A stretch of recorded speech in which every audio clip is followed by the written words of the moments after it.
he ain't pull up. You know what I'm saying? You know, it was just bullshit. So we ended up snatching out. We snatch out the shit, and we go back to the hood and shit. And we pull up back to the hood. Like all that day was cool and shit. You know, we was riding around all that day.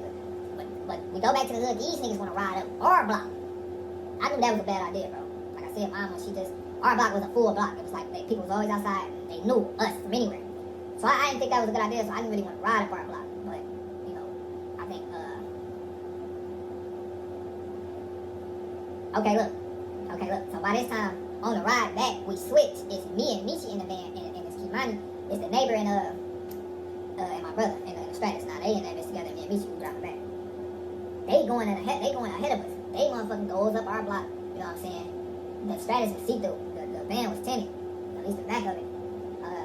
So the block pack everybody out. We go to the block. You know what I'm saying?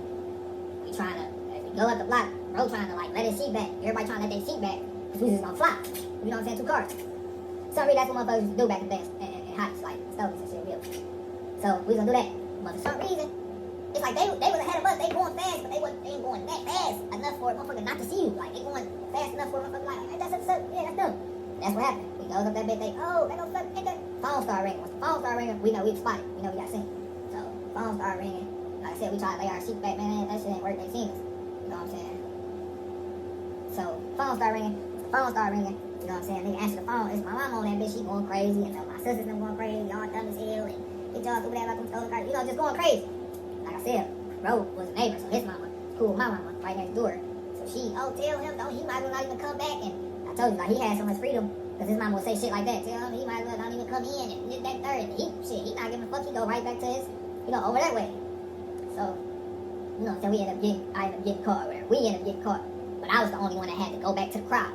Michi dipped, my brother ended up dipping, and the neighbor ended up dipping. So they all went one way, and I had to go back and deal with all this shit. Cause I was, yeah. So, you know what I'm saying? That was just dead on that. But it was crazy because them niggas ended up having that van for so long. Like, I done damn near I went through the little trouble and I was doing that shit, got out of the, you know what I'm saying? I'm back.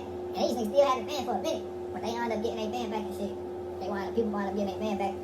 We slid back on that bitch. Club on that bitch. We knew then. It ain't going. But yeah, that was just a little story time. I wanted to share that with y'all. That was a wild time. And the shit really get deeper than that. But that was like the most I could like sum it up for y'all, So y'all want to hear more stories? Just type back in. You know what I'm saying? It's Real Talk Podcast, story time, wake and bake.